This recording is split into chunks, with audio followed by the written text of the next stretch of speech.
As the demand for supplies goes up in our community, so does the need to coordinate how to use them. And joining us from Command Central is medical reporter Liz Bonis. Liz.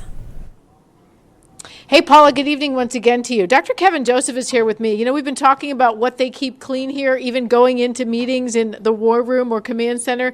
He's cleaning the cell phones right now. Both of them are mine. And over to my left, there is a whole group of people here.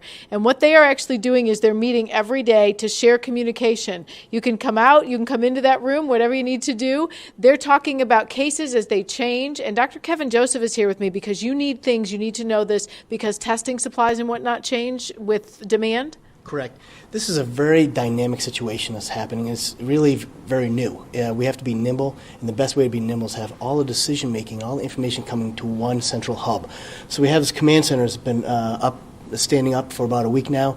We've been planning for it for several months since the little bit of a scare we had up in Oxford. But we need to make decisions quickly. It's also where we talk about anything that's going to come up. Anything we've heard from the CDC, the Ohio Department of Health, the State Medical Board, how it's going to affect us. Okay, so I know we're getting wrapped. I got to ask you one question. We know that the Reds released information that one of their players came in contact with someone who had the virus. So they released that 21 of them had to go to Good Sam. And I know you can't tell me about those, but when you get a big group like that, you got to have supplies. Do you test them all at once? Do you test them one at a time? Well, because someone shows up to the assessment center, we don't necessarily test them. It depends on if they have a fever, if they've traveled out of the country, the cough, respiratory illness. So there's an algorithm we use to say, do you really have potential for that virus or not?